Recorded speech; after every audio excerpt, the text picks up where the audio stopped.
Trump's idea, just to add to the craziness of it, is that you should run a trade balance with everybody, not an overall trade balance, but a trade balance with everybody. So you should sell a little bit, you should work a little bit for your shoe store, you should work a little bit for your grocery store, you should go around anytime you want to shop, you trade something. I'll write you an essay if you'll sell me shoes, and you make your living somehow trying to balance your trade with all of your counterparts. Well, this is insane. This is why we have a market economy. You don't have to have balance with every transaction that you do with somebody. But what Trump said was, oh, Lesotho, they sell us more than we buy from them. So they're cheating us. That's literally what he said. Literally what he said. Okay, is it completely delusional or rhetoric? It's delusional, okay? Just so you know. It's weird. But anyway, now then he calculated a formula. Okay, Lesotho, we have to tax them by the amount to reduce the imports from them so that we have balance with Lesotho. And then they made some absolutely stupid formula that you would not accept in a first year, third week class. It came out of the US Trade Representative's office. They probably were told, do it overnight, the boss wants it. And then they came up with a list of tariffs, country by country, based on the bilateral trade balance. You cannot make this stuff up. The swing states in the presidential elections in the last 3 elections in particular have been the Midwestern states. So those are states like Michigan, Indiana, Illinois, Ohio, Pennsylvania, Wisconsin, Minnesota. These are states that can go either way.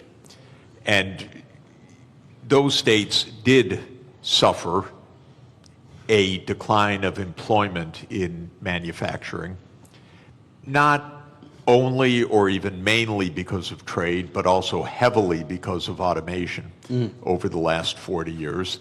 I come from Detroit, which is Motor City, used to be, and I used to go when young on school field trips to see the assembly lines, and there were actually workers on the assembly line. But now if you go to an automotive plant, it's all robots, very, very few people inside. That's not because the jobs went overseas. In that case, that's because the assembly line itself became an automated phenomenon.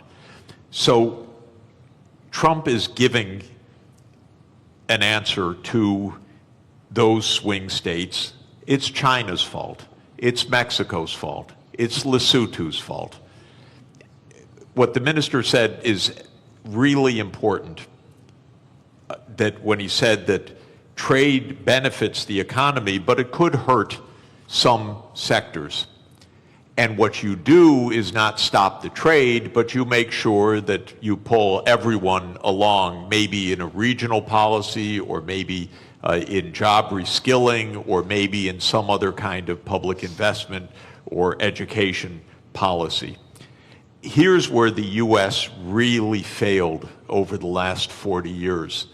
We let the inequalities widen and widen, partly because of automation, partly because jobs did go overseas, but for the right reason. They had comparative advantage in those jobs. Skilled people got better and better salaries. Lower skilled people had their living standards fall. The gap widened. By the way, not just the income gap, the life expectancy became 10 years or more. So many of our epidemics, so many of our social problems relate to this widening inequality. The United States political system didn't address it at all for 40 years.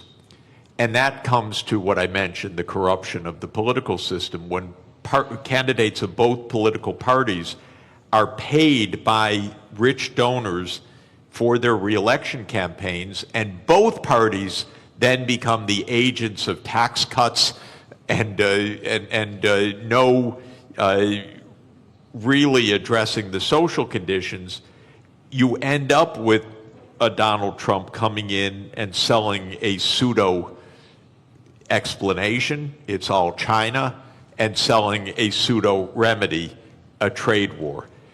What the auto workers are going to learn right now is they're going to lose jobs by even the tariffs that have been put in place, because we need the intermediate parts brought in from elsewhere. Now they face higher costs, and the United States can't compete at all with Chinese electric vehicles. The United States has basically handed China the electric vehicle market for the next 20 years. So did Europe, by the way. Europe delayed the transformation to electric vehicles, said we produce great internal combustion engines, we're going to continue to do that. The world actually needs electric vehicles because of the climate crisis. So all of this is to say the real hard work is to think ahead. Mm-hmm. The country, by the way, in my experience of working all over the world in the last 40 years, that thinks ahead the most is China. Mm-hmm. China's success is not random. China's success actually is a lot of forward-looking planning. In 2014, China issued a document called Made in China 2025. And it wasn't a protectionist policy, it was we need to invest in the technology so we can be at the forefront. I think in 8 of the 10 sectors that were identified there, China succeeded in reaching the forefront. In 2017, China made a plan for artificial intelligence. This is already 8 years ago. DeepSeek didn't just come out of nowhere, it came out of a long-term strategy. So this is hard work that actually pays off. This is what every government should do. This is what every country should do, is look ahead.